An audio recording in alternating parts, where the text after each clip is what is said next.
The warning lights flashed red across the communication station as Zephi pressed his webbed fingers against the control panel. The Veltar officer had been monitoring deep space channels for 3 years aboard the Galactic Council station, Epsilon 7, and had never seen anything like this signal. The transmission came from the Kepler 442 system, where the colony ship Harmony's Light had been studying ancient alien ruins for the past 6 months. What made his blood run cold was not just the desperate tone of the message, but the interference patterns that suggested massive energy weapons being fired nearby. "This is Captain Velinara of the civilian research vessel Harmony's Light calling. Any Council forces in range." The voice crackled through the static. "We are under attack by unknown hostiles. Repeat, we are under attack. 50,000 civilians aboard, including families and children. Our shields are failing, and we cannot escape. The attackers have surrounded the planet and are destroying everything. Please respond." Zephi's 4 eyes widened as he adjusted the signal parameters. Through the interference, he could hear explosions in the background and what sounded like hull breaches. His training told him to forward the message to Council Defense Command, but the nearest fleet was weeks away. A colony would be destroyed long before help could arrive through normal channels. The transmission continued with growing panic in the captain's voice. The hostile ships matched descriptions of Ravager vessels from the Outer Rim reports. 17 heavy destroyers and 3 dreadnoughts. They are systematically destroying our orbital platforms and mining stations. We estimate 4 hours before they break through our planetary shields. Council protocols require us to protect civilian populations, but we have no military capability. SciFi supervisor Kexton floated over on his anti-gravity platform looking concerned. The elderly Veltar scientist had been with the Council for over 2 centuries and had seen many crisis situations. "What are you receiving from Kepler 442? He asked while reviewing the sensor data on his personal screen. "A distress call from Harmony's Light," Zephi replied while copying the message to the emergency channels. "Ravager attack on the research colony. 50,000 civilians trapped with no military support available in time." Kexton's expression grew grave as he processed the information. The Ravagers were a nomadic species known for consuming entire worlds and leaving nothing behind. They appeared randomly from the dark spaces between star systems and struck without warning. Most concerning was their practice of taking no prisoners and showing no mercy to civilian populations. "Send the alert to all Council Defense Command posts," Kexton ordered. "Include tactical analysis of Ravager attack patterns and estimated response times for our nearest fleets." Zephi worked quickly at his station, while more fragments of the distress call continued arriving. The situation was getting worse by the minute, as Captain Velinara reported that the Ravagers had begun landing ground forces on the planet's surface. The research colony's defensive systems were designed to protect against accidents and natural disasters, not military assault. "Sir," Zephi said hesitantly, "Council Defense Command confirms no fleet units can reach Kepler 442 in less than 18 standard days. The colony will be destroyed long before that." Kexton remained silent for several moments, considering their limited options. The Galactic Council had strict protocols about military intervention and civilian protection, but the practical reality was that their defense forces were spread too thin across thousands of star systems. In situations like this, they usually had to accept losses and focus on preventing further attacks. "There is one possibility," Kexton said quietly. "A human fleet patrols the border regions near Terran space. They might be close enough to respond." Zephi felt a chill run through his body at the mention of humans. Every species in the galaxy had heard stories about the Deathworlders who came from a planet so dangerous that it had shaped them into something unlike any other intelligent life. They had joined the galactic community only 50 years ago, but Their reputation preceded them everywhere they went. "Are you suggesting we contact the humans directly?" SciFi asked. "The Council has specific guidelines about involving their military forces in galactic affairs." "The Council also has obligations to protect civilian populations," Caxton replied. "Send the distress call to all human fleet units in the border sectors. Include full tactical data and emphasize the civilian nature of the colony." Meanwhile, in the Terran defense perimeter, Captain Jake Morrison was conducting routine patrol sweeps aboard the human vessel USS Liberty. The experienced officer had served in the Titan Wars and commanded respect throughout the human fleet for his tactical abilities and cool judgment under pressure. His ship was a heavy cruiser designed for long-range operations and equipped with the latest human military technology. Lieutenant Amy Watson approached Morrison's command chair with a concerned expression. The young communications officer had been monitoring galactic channels as part of their patrol duties. "Captain, we are receiving an emergency transmission from Galactic Council Monitoring Station Epsilon 7. They are requesting immediate assistance for a civilian colony under attack." Morrison accepted the datapad and reviewed the tactical situation quickly. His years of military experience allowed him to assess the threat level and response requirements within seconds. Ravager attack on a research colony with 50,000 civilians. Nearest Council forces 18 days away. "Yes, sir," Watson replied. The monitoring station specifically requested human fleet assistance. They have included full sensor data and colony population details. Morrison studied the tactical display showing the Kepler 442 system layout. The Ravager fleet had positioned itself in a classic siege formation designed to prevent escape while systematically destroying defensive positions. It was a textbook attack pattern that relied on overwhelming force against helpless targets. "Contact Admiral Carter aboard the Thea. New Olympus," Morrison ordered. "Priority transmission with full tactical package. Recommend immediate deployment of Task Force Omega." The transmission reached Admiral Lisa Carter within minutes as she reviewed fleet deployment reports in her ready room. The veteran commander had led human forces through several major engagements and understood the strategic implications of this request. Responding to the distress call would mark the first time human military forces had been officially requested to assist in galactic defense operations. Carter reviewed the tactical data while considering the political ramifications. The Galactic Council had been hesitant to involve human forces in their military operations due to their reputation for aggressive tactics and unconventional methods. However, the civilian population at Kepler 442 faced certain death without immediate intervention. "Communications relay my authorization to Captain Morrison," Carter announced to her bridge crew. "Liberty is authorized to proceed to Kepler 442 at maximum velocity. I am deploying Task Force Omega for full combat operations."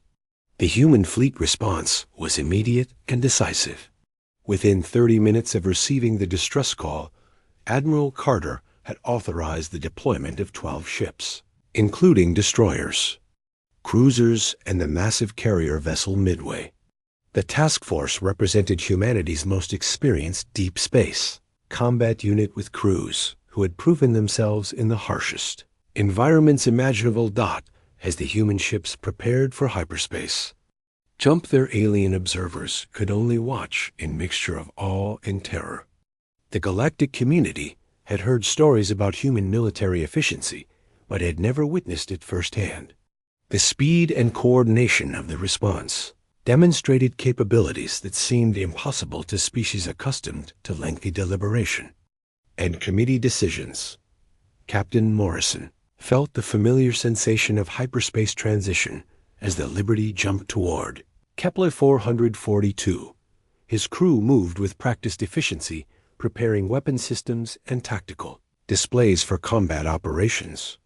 The ship's armor and shielding had been designed specifically for the type of brutal engagement they were about to enter. The distress calls from Harmony's Light continued throughout their journey with Captain Valinara, reporting increasing casualties and failing defensive systems. The Ravager ground forces had begun systematic destruction of the research facilities, while their ships maintained orbital bombardment of any remaining resistance. Admiral Carter coordinated the task force approach from her flagship while reviewing intelligence reports about Ravia tactics and capabilities.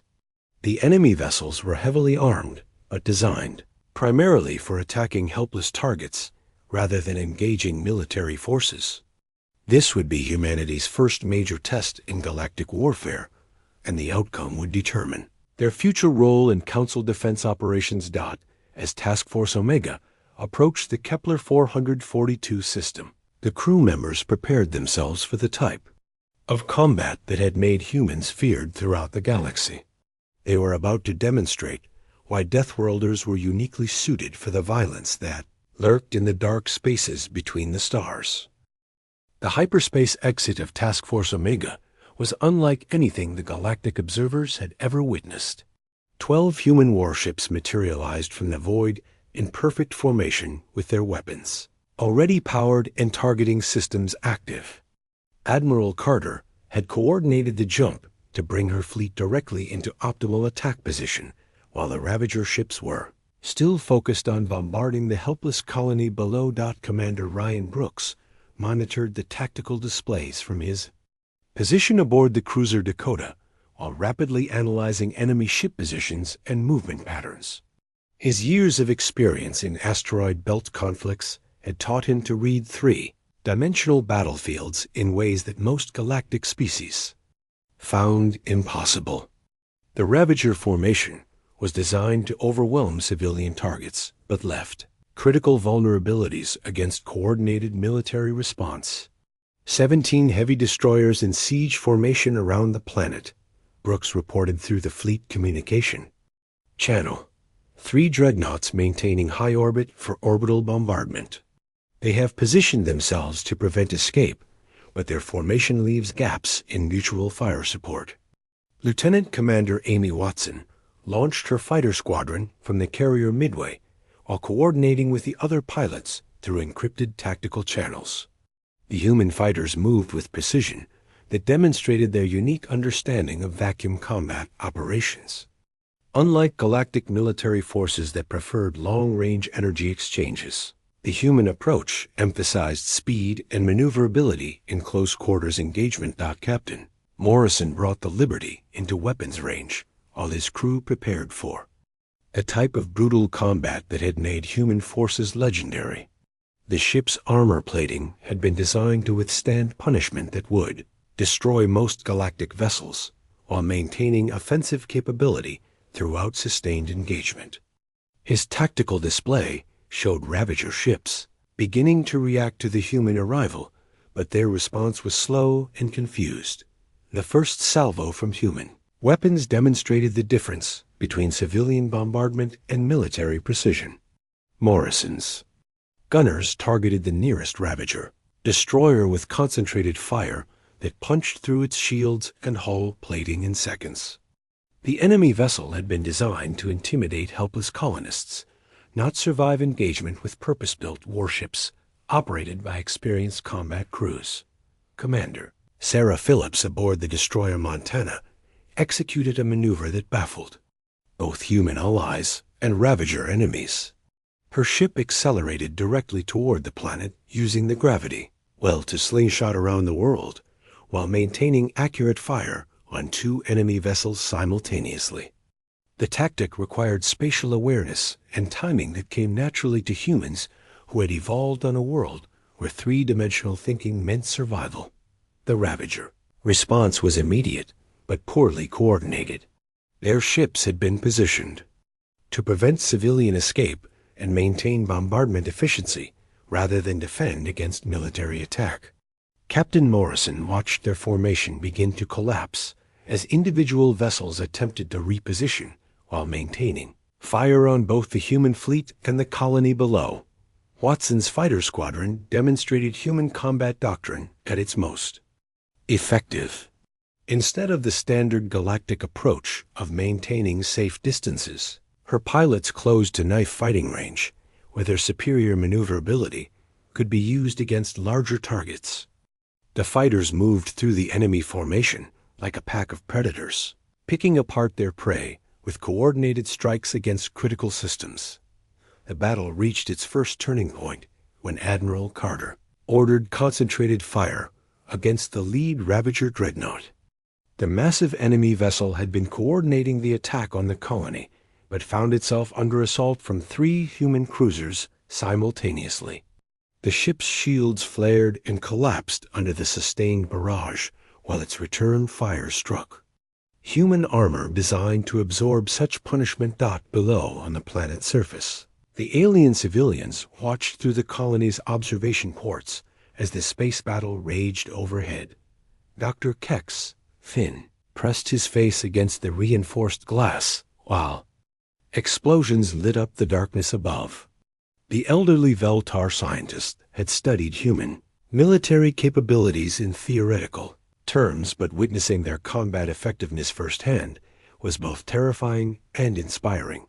The human ships are taking damage that should destroy them, Kex then observed to Captain Velanora, who was coordinating damage control efforts throughout the colony. Yet they continue fighting and maintaining formation discipline. Captain Velanora nodded while reviewing reports from the colony's defensive systems. The Ravager ground assault had stalled when their orbital support became engaged with human forces. Their vessels appear to be designed for sustained combat rather than quick strikes. Look how they position themselves to protect each other while maintaining offensive capability.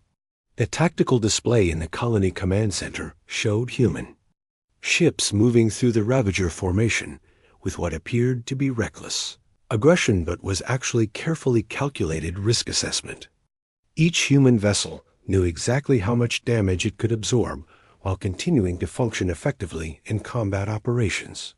Commander Brooks identified the critical weakness in the Ravager defensive posture and transmitted targeting data to all human vessels. Enemy command ship is the modified dreadnought in high orbit. Taking out their coordination will collapse their formation discipline. Morrison acknowledged the tactical update while maneuvering Liberty into position for a direct assault on the Ravager flagship. His ship had already absorbed multiple hits from enemy weapons, but the human engineering philosophy of redundant systems and damage-resistant design kept all critical functions operational. The return fire from Liberty's main batteries struck the enemy vessel's command section with devastating effect. The Ravager fleet began showing signs of panic as their carefully planned siege operation turned into a desperate survival battle. Their ships had been optimized for terrorizing helpless civilians and mining planetary resources, rather than engaging military forces that fought back with equal or superior firepower. Phillips continued her impossible maneuvers around the planet's gravity well while engaging enemy vessels at point-blank range. The Montana's armor showed extensive battle damage, but the ship's combat effectiveness remained unimpaired. Her targeting systems locked onto a Ravager destroyer that had been bombarding the colony's main settlement and reduced it to burning wreckage with a sustained barrage. Watson's fighters had eliminated most of the enemy point defense systems and were now targeting critical ship components with surgical precision. The human pilots moved through the 3-dimensional battlefield with instinctive understanding of momentum and trajectory that allowed them to attack from angles that seemed impossible to the Ravager crews. Admiral Carter monitored the overall tactical situation while coordinating fleet movements through encrypted communication channels. The human doctrine of aggressive maneuvering, combined with concentrated firepower, was proving devastatingly effective against an enemy designed to prey on the helpless rather than fight. Disciplined military forces. The second Ravager dreadnought attempted to disengage from the battle, but found its escape route blocked by the human destroyer Montana and cruiser Dakota working in coordination. The massive enemy vessel had firepower advantage over either human ship individually, but could not effectively engage both simultaneously while they maintained overlapping fields of fire.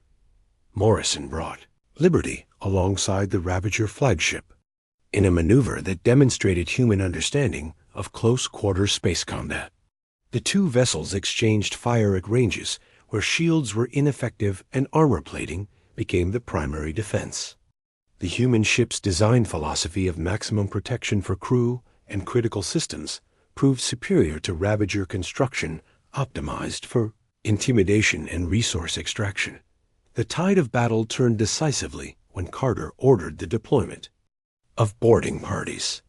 The human doctrine of taking enemy vessels intact, rather than simply destroying them, represented a level of aggressive tactics that most galactic species found incomprehensible. To the Ravagers who were accustomed to easy victories against helpless targets, the prospect of human soldiers fighting aboard their ships was terrifying beyond imagination. As the boarding torpedoes launched from human vessels toward Ravager ships, the alien civilians in the colony below realized they were witnessing something unprecedented in galactic warfare. The humans were not content to drive off the attackers, but intended to capture their vessels and eliminate the threat permanently. The Deathworlders had arrived, and they fought with a ferocity that made the Ravagers seem like helpless prey. The boarding torpedo carried Staff Sergeant Kevin Murphy and his 20 Marines through the vacuum of space toward the Ravager flagship like a bullet fired from the USS Liberty. The specially designed assault craft had been built for one purpose: only to penetrate enemy hull armor and deliver human soldiers directly into hostile ship environments where they could fight most effectively. Murphy felt the familiar sensation of magnetic clamps engaging as the torpedo attached itself to the Ravager vessel's outer hull. The cutting charges activated automatically, creating a perfectly circular breach that allowed immediate access to the enemy ship's interior. His Marines moved through the opening with practiced efficiency, while their combat suits protected them from the atmosphere loss and debris. The Ravager crew had never faced boarding operations, and their ship design reflected this inexperience. The corridors were wide and straight, with minimal defensive positions, while the life support systems created atmospheric conditions that favored human physiology rather than hindering it. Murphy's squad advanced through the vessel using tactics developed during the asteroid mining conflicts, where fighting in cramped spaces meant survival. Corporal Jennifer Davis led the 2nd Assault Team through a parallel corridor while maintaining communication with Murphy's group through encrypted tactical channels. Her experience in zero-gravity combat operations allowed her to move through the enemy ship's rotating sections with confidence that most galactic species would find impossible. The Ravagers had built their vessels, assuming they would never need to repel boarders. Outside the flagship captain, Morrison coordinated the external assault, while his ship Liberty engaged 2 Ravager destroyers simultaneously. The human vessel's armor showed extensive battle damage, but all critical systems remained operational thanks to the redundant design philosophy that characterized human military engineering. Morrison's tactical display showed boarding operations proceeding successfully throughout the enemy fleet. The Ravager defenders Murphy encountered were larger and more heavily armed than human soldiers, but they fought as individuals rather than coordinated units. Their weapons were designed for intimidating civilian populations, rather than engaging trained military personnel equipped with combat armor and superior tactics. The narrow corridors of their own ship worked against them, as Murphy's Marines used controlled fire and movement to systematically clear each section. Lieutenant Commander Watson's fighter squadron continued to provide close support for the boarding operations by eliminating Ravager point defense systems and preventing enemy reinforcements from reaching the captured vessels. Her pilots moved through the 3-dimensional battlefield with intuitive understanding of momentum and trajectory, that allowed them to engage targets while avoiding friendly fire incidents. Davis encountered the first major resistance when her squad reached the Ravager ship's engineering section. The enemy crew had barricaded themselves behind improvised defensive positions while attempting to initiate self-destruct sequences that would eliminate the evidence of their defeat. Her Marines used breaching charges and coordinated assault tactics to overcome the desperate defenders. The battle for the Ravager flagship's command section demonstrated the fundamental difference between human military doctrine and galactic combat philosophy.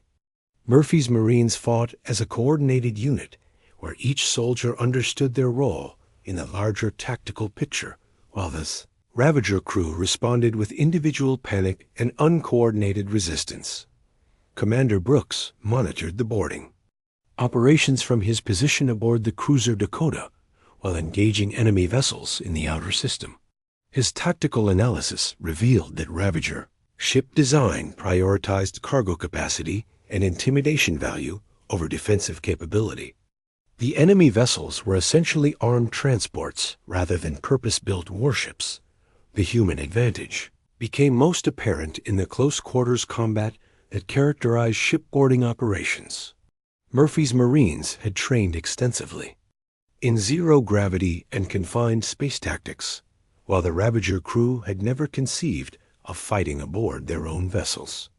The environmental systems that supported Ravager physiology actually worked in favor of human soldiers equipped with sealed combat suits.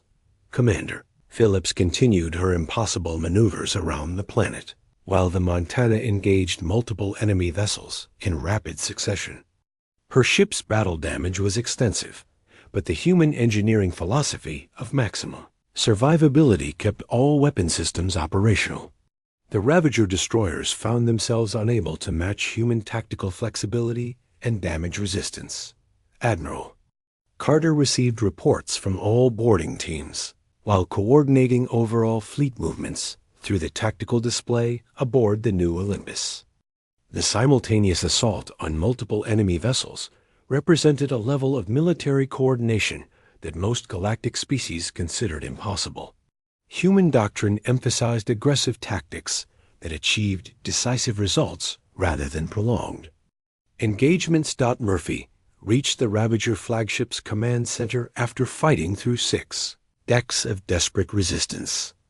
The enemy command crew had sealed themselves behind blast doors while attempting to coordinate their fleet's response to the unexpected assault. His Marines used shaped charges to breach the final barrier between them and their primary objective.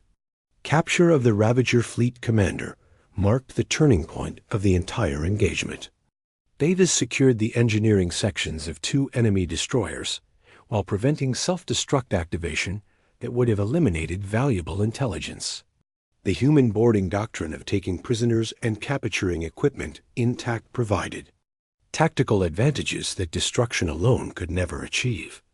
Watson's fighters had eliminated most of the Ravager point defense capabilities, allowing human vessels to operate at close range where their superior armor and firepower could be most effective. The enemy fleet found itself caught between external assault from human warships, internal attack from boarding parties that fought with terrifying efficiency in close-quarters combat, the alien civilians aboard the colony ship Harmony's Light watched through external sensors as human Marines systematically captured Ravager vessels throughout the enemy fleet. Captain Velliner could barely comprehend tactics that seemed more like predatory hunting than military operations. The humans fought as if they thrived in the dangerous environment that most species found terrifying.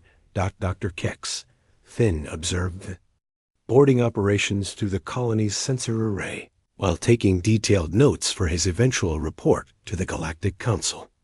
The human military capabilities he was witnessing exceeded all theoretical projections and suggested that Deathworlder psychology created advantages in combat situations that went far beyond simple aggression or violence.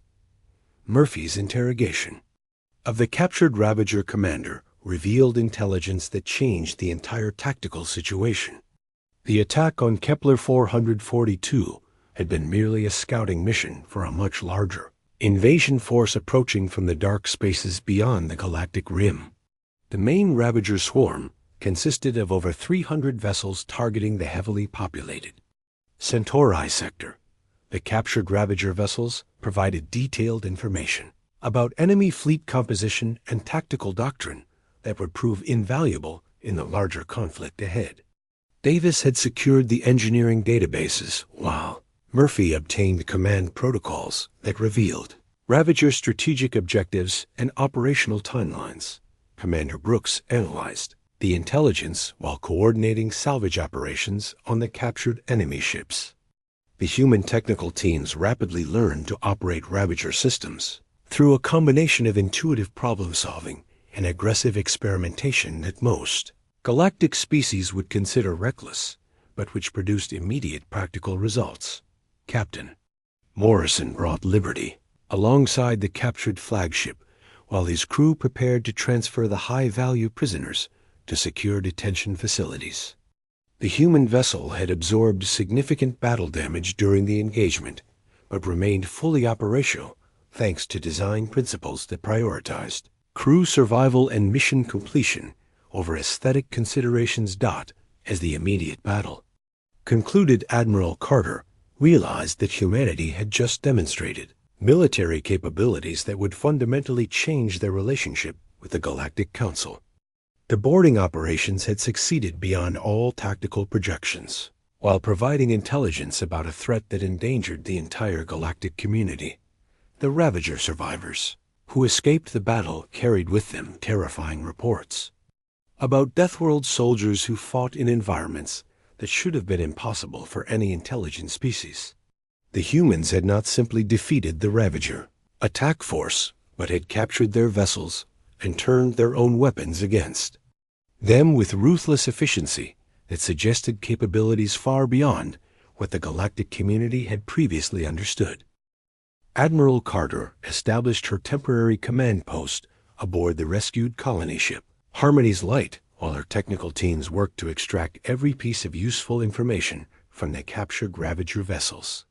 The interrogation of the enemy fleet commander had revealed a threat that made the attack on Kepler 442 seem insignificant by comparison.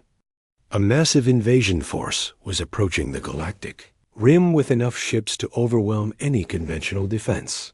Lieutenant Colonel Patricia Lee conducted the detailed questioning of Ravager prisoners using techniques developed during human conflicts that emphasized psychological pressure rather than physical coercion. Her background in military intelligence allowed her to identify inconsistencies and extract reliable information from subjects who initially refused to cooperate. The picture that emerged was more terrifying than anyone had anticipated.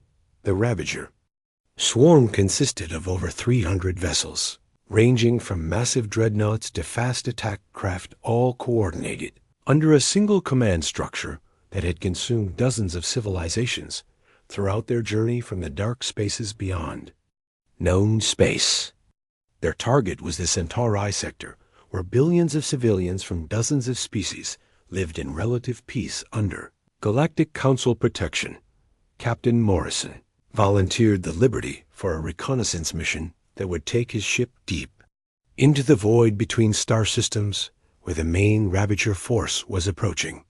The dangerous assignment required operating beyond communication range while gathering intelligence about enemy capabilities and intentions. His crew prepared for extended operations in the hostile environment where a single mistake could mean death. Commander Brooks developed preliminary battle plans based on the intelligence gathered from captured Ravager personnel and equipment. The enemy fleet represented a nomadic civilization that had perfected the art of consuming entire worlds, while growing stronger with each conquest. Their ships carried not just weapons, but industrial equipment, capable of stripping planets bare within weeks. Dr. Elizabeth Grant worked with alien scientists from the rescued colony to analyze Ravager technology and identify potential weaknesses in their ship designs and tactical doctrine. Her background in industrial engineering allowed her to understand the enemy approach to warfare which emphasized overwhelming force and resource extraction rather than tactical sophistication or strategic planning. The reconnaissance mission took Morrison and his crew through regions of space that most galactic species avoided due to the dangers posed by dark matter fields and gravitational anomalies. The Liberty operated under strict communication silence while its sensors gathered data about the approaching enemy force. What they discovered confirmed the worst fears of everyone involved in the defense planning. The main Ravager swarm moved through space like a plague, consuming everything in its path, while growing larger and more powerful with each world they destroyed. Their fleet included massive factory ships, capable of converting captured materials into new weapons and vessels, while their coordination suggested a level of organizational ability that most galactic observers had previously underestimated. Captain Velanera worked with human technical teams to modify the colony's mining equipment into improvised defensive weapons while coordinating the evacuation of civilian populations to safer areas of the system. The alien captain had initially been skeptical of human capabilities, but now found herself relying on their innovative problem-solving and aggressive determination to find solutions where none seemed to exist. Morrison's detailed sensor sweeps revealed that the Ravager swarm operated according to who? Tactical doctrines that emphasized numerical superiority and overwhelming firepower rather than sophisticated maneuvering or strategic planning. The enemy fleet moved in a massive formation designed to crush any opposition through sheer force, while their individual ships lacked the advanced defensive systems that characterized human military vessels. Lieutenant Commander Watson coordinated with human engineering teams to modify her fighter squadron for extended operations in the dangerous environment of the Kepler 442 asteroid belt. The plan being developed by Admiral Carter required using the system's natural hazards as tactical advantages, while drawing the enemy fleet into a killing ground where human ships could operate most effectively. The intelligence gathered from captured Ravager personnel revealed that their civilization had been wandering through space for centuries, consuming worlds and incorporating useful technology while discarding anything that did not serve their immediate survival needs.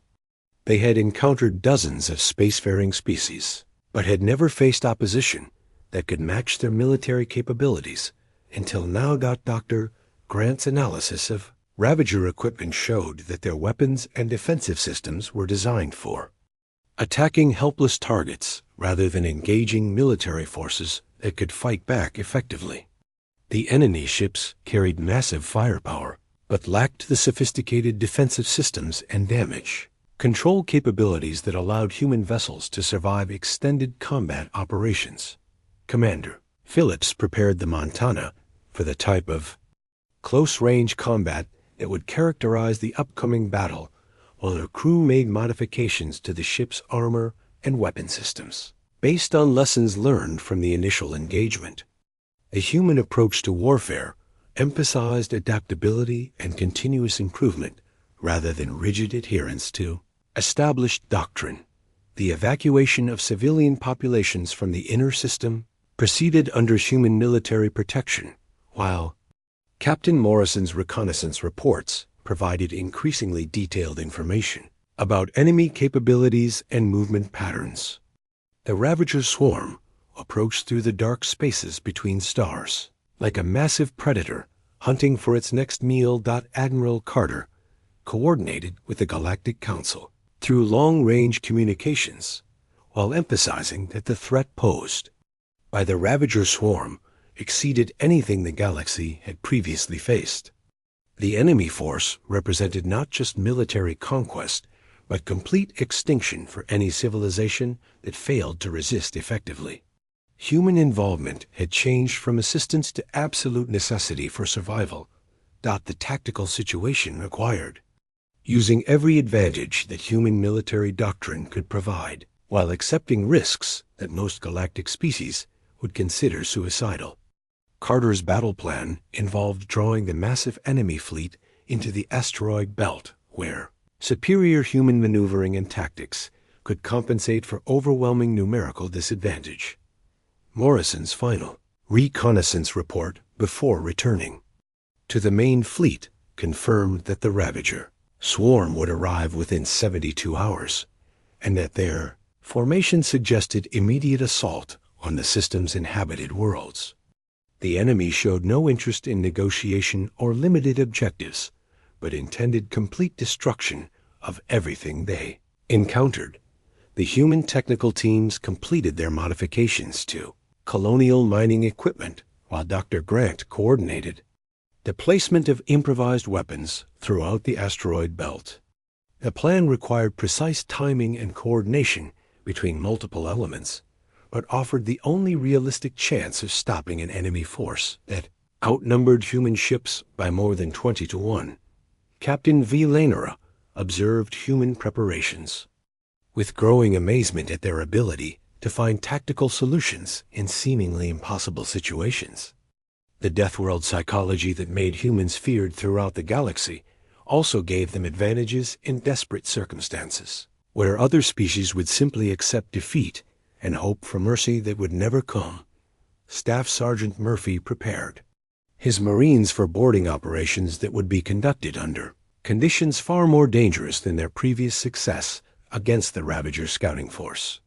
The main enemy fleet included ships specifically designed to repel boarders, but human soldiers had advantages in close quarters combat that no amount of preparation could completely eliminate. As the Ravager swarm entered the outer regions of the Kepler 442 system, Admiral Carter gave her final orders to Task Force Omega, while knowing that the next few hours would determine not just the fate of the local colony, but the survival of galactic civilization itself. The humans had volunteered to stand against impossible odds, because that was what Deathworlders did when everything else failed and extinction threatened everything they cared about protecting. The final battle began when Admiral Carter ordered her fleet to advance into the asteroid belt, while the massive Ravager swarm entered the Kepler 442 system like a dark cloud of death moving between the stars. Over 300 enemy vessels approached in a formation designed to overwhelm any opposition through sheer numbers and firepower, while their commanders anticipated easy victory against the small human force that dared to oppose them. Commander Watson led her expanded fighter wing through the deadly maze of spinning rocks and debris, while using the asteroids as both concealment and weapons against the pursuing Ravager ships. Her pilots demonstrated the spatial awareness that came from growing up on a world where gravity, weather, and geography constantly threatened survival by executing maneuvers that seemed impossible to species evolved in safer environments. Captain Morrison positioned the Liberty at the center of the human formation, while his crew prepared for the type of sustained combat that would test every system aboard the ship to its absolute limits. The asteroid belt provided cover and tactical advantages, but also created dangers that required constant attention from navigation and engineering teams, working under combat conditions that would terrify most galactic military personnel. The Ravager fleet entered the asteroid field with confident expectation of quick victory over the human force that appeared insignificant compared to their overwhelming numerical superiority. The enemy commanders had analyzed reports from their defeated scouting force, but failed to understand the fundamental differences between human military doctrine and conventional galactic warfare that made direct numerical comparisons meaningless. Staff Sergeant Murphy and his Marines prepared for boarding operations that would be conducted under conditions far more dangerous than their previous successful assaults against isolated enemy vessels. The main Ravager fleet included ships specifically designed to repel boarders, but human soldiers retained advantages in close-quarters combat that superior numbers could not completely eliminate through defensive preparations alone. The battle reached its first critical phase when Admiral Carter ordered concentrated fire against the enemy fleet's communication vessels, while Watson's fighters conducted precision strikes that isolated individual Ravager ships from their command structure. The human tactical doctrine of disrupting enemy coordination rather than simply trading firepower created confusion throughout the massive enemy formation. Commander Phillips executed her signature maneuver by using a large asteroid as gravitational assistance while engaging 3 Ravager destroyers simultaneously with the Montana's main batteries. The human ship absorbed damage that should have been fatal while maintaining accurate fire against multiple targets through tactics that demonstrated why Deathworld evolution created superior combat capabilities in 3-dimensional environments. The Ravager response was immediate but poorly coordinated as their fleet attempted to maintain formation while navigating through the dangerous asteroid field where human ships operated with confidence born from extensive experience in hostile environments. Enemy vessels began taking damage from collisions with spinning rocks while trying to engage targets that seemed to vanish and reappear without warning. Dr. Grant's modified mining charges began detonating throughout the asteroid belt as Ravager ships triggered the carefully placed explosives while pursuing human vessels through the deadly maze of debris and concealed weapons. Each explosion created chain reactions that sent massive rocks tumbling through space with enough force to crack enemy HULL armor and disable critical systems. Morrison's tactical display showed the enemy fleet beginning to lose cohesion as individual. Commanders reacted to immediate threats rather than following overall strategic plans.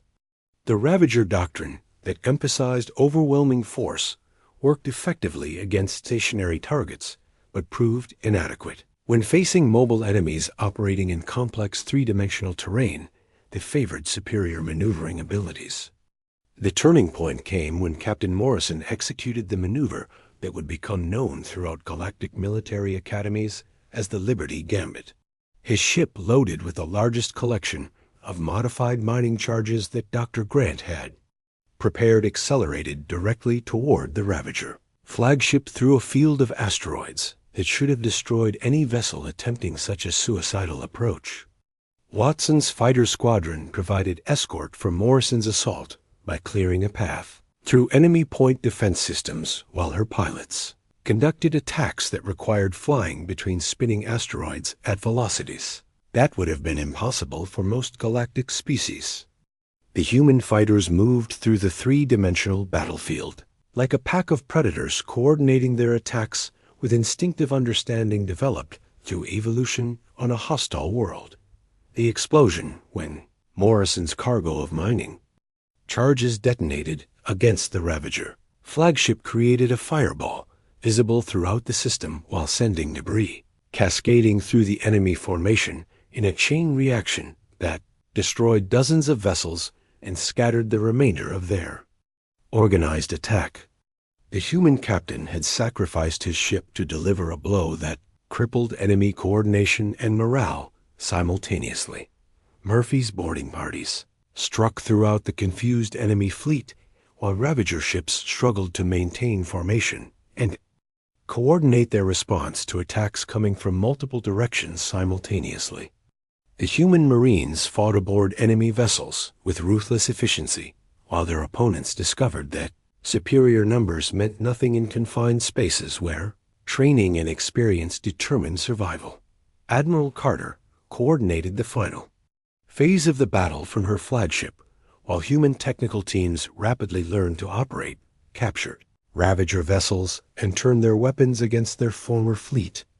The sight of enemy ships firing on their own forces created panic throughout the Ravager ranks as their numerical advantage became meaningless when they could no longer distinguish friend from foe. The chain reaction of explosions triggered by the destruction of the enemy flagship spread throughout the massive Ravager formation as debris from destroyed vessels struck other ships while the asteroid field continued claiming victims among enemy crews who lacked experience operating in such dangerous environments. Human ships moved through the chaos with practiced ease while maintaining coordinated attacks against priority targets. Commander Brooks directed salvage operations throughout the battle as human crews boarded and captured intact enemy vessels. Faster than the Ravager fleet could respond to the multiple boarding actions occurring simultaneously. The human ability to rapidly adapt to alien technology while operating under combat conditions demonstrated capabilities that most galactic species considered impossible. The final phase of the engagement saw surviving Ravager vessels attempting to escape from the asteroid belt, while human forces pursued them with relentless determination that made retreat as dangerous as continued combat. Watson's fighters harried the fleeing enemy ships, while Morrison's replacement captain aboard the newly captured Ravager dreadnought coordinated pursuit operations with devastating effectiveness. Captain Villalura watched the conclusion of the battle from the bridge of Harmony's light while trying to comprehend the tactical capabilities she had witnessed during the human victory over impossible odds. The alien captain realized that the galactic community's understanding of Deathworld psychology had been fundamentally incomplete, and that human military potential exceeded every theoretical projection. The surviving members of the Ravager swarm that escaped into dark space carried with them reports about human combat capabilities that would become legendary among nomadic species throughout the galaxy. The humans had not simply defeated superior numbers, but had turned the enemy's own weapons against them while operating in environmental conditions that most intelligent species avoided. Dr. Kex then compiled his observations for transmission to the Galactic Council, while recognizing that his report would fundamentally change how the galaxy viewed human military capabilities and their role in collective defense operations. The Battle of Kepler 442 had demonstrated that Deathworlders possessed advantages in warfare that went far beyond simple aggression or violence. Admiral Carter received formal gratitude from the Galactic Council along with requests for permanent human integration into galactic defense forces, while the rescued civilian populations spread stories about the day when humanity's Deathworlder fleet answered their distress call and saved them from certain extinction. The humans had proven that sometimes the galaxy needed its most dangerous children to protect it from the darkness that lurked between the stars. The aftermath of the battle saw human military doctrine adopted throughout galactic space, while other species attempted to understand how Deathworld evolution had created soldiers capable of thriving in conditions that would destroy conventional military forces. Humanity had earned its place as protector of galactic civilization through combat effectiveness that transformed them from feared outsiders into essential guardians of peace and survival.